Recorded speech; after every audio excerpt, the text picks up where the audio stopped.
ئەو سەرکردەی وتی ئەگەر تورکیا زیان بگەێنێت بە کوردەکان من بە تەواوەتی اقتصادی تورکیا لە ناو دەبەم و دەیسڕمەوە وەک چۆن لە پێشتردا جارێک کردومە.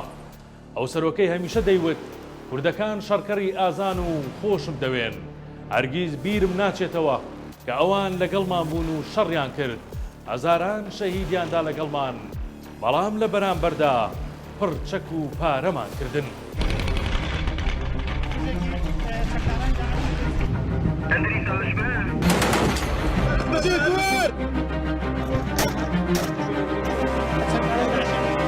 ئەو دۆناڵد جۆن ترەمپە، سەرۆکە تویتچێکە.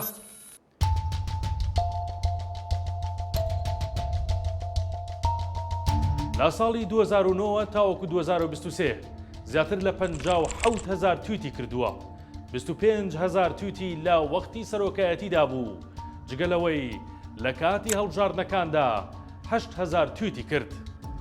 دەڵێن لە سەر وەختی هەڵبژاردنەکاندا تاکەشت کە ترەمپی جیا دەکردەوە لەوانەی تر شێوازی گێڕانەوەی چیرۆکەکانی سیاست بوو بۆ خەڵکی ئەمریکا کە هەموو لایەنە نەرینیەکانی دوور دەخستەوە لە هەستی خەڵکەکەی و ئاستی دڵسۆزی خۆی لە قۆناغێکی باڵادا پێشان دەدا. دەتوانم بڵێم لە جێی خەڵکەکەی بیری دەکردەوە.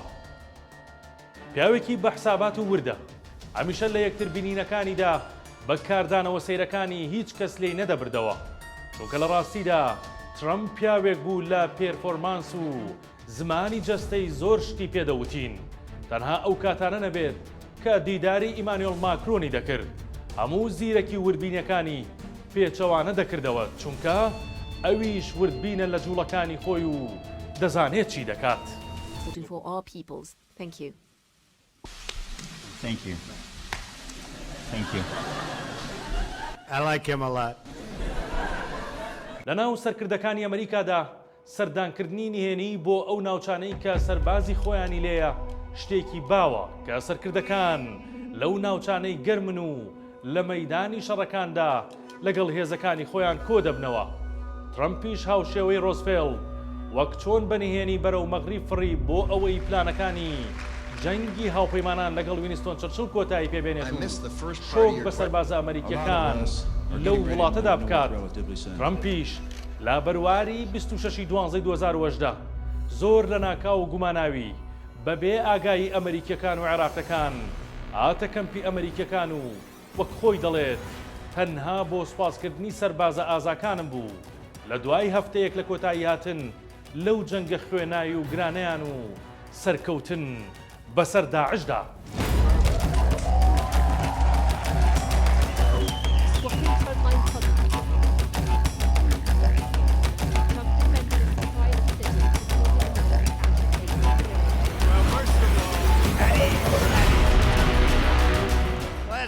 ئەم جوڵەنامۆیی دۆناڵد ترەمپ بۆ جێی دڵخۆشی ئەو 5,000 سەربازەی لە عێراق جێگیری کردبوون، بەڵام بۆ جێی ناڕەزایەتیش بۆ بەشێکی زۆر لە خەڵک و سەربازانی لە ئەمریکا، چونکە دەگوترا لە 15 ساڵی ڕابردوودا دۆناڵد ترەمپ یەکەمین سەرکردەیە کە یادی کریسمسی لە خەیاڵ نەبووە و ئەو یادەی لەگەڵ خەڵک و سەربازەکانی ناو خۆی ئەمریکا نەکردووە.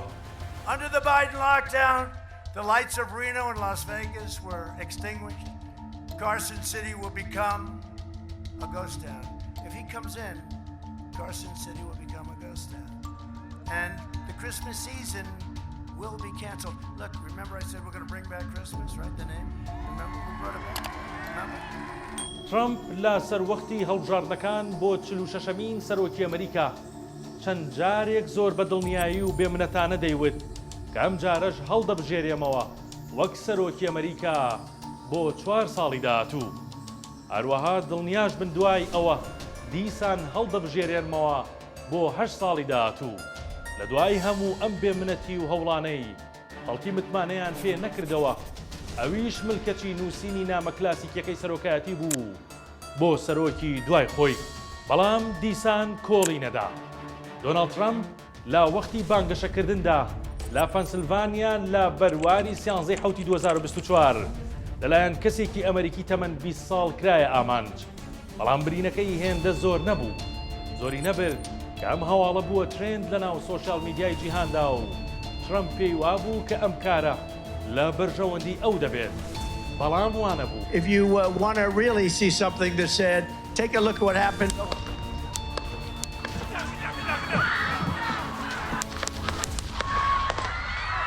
بە پێی ڕاپرسیەکی ئێپسۆس و ڕۆیتەرز، ترەمپ لە کاتی تەقەکردنەکە تەنها لە سەدا 2 لە پێش دەنگەکانی بایدنەوە بوو، چونکە بەشی زۆرینەی خەڵک پێیان وایە هاتنە سەر حکمی ترەمپ بۆ جاری دووەم دەبێتە هۆکاری شەڕی ناوخۆ.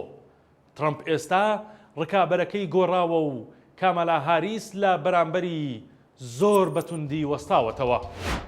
بۆ هەڵبژاردننی مانگی 11 2024 دووبارە ترەمپ پێی وایە چیرۆکێکی تەواو نەکراوی بەجێهێشتووە و دەبێت بگەڕێتەوە و تەواوی بکات. لە بەرامبەردا دەڵێت دیموکراتەکان خەریکی دروستکردنی چیرۆکی درۆینەن. من پێویستم بۆ ئەمریکا. دەبێت ئەمریکای مەزن لە دەستی دیموکراتەکان بمێنێتەوە یاخود بگەڕێتەوە لای ترەمپ و ئەسپی خۆی بە شێوازی خۆی لە ناو گۆڕەپانی سەرۆکایەتیدا تاو بدات.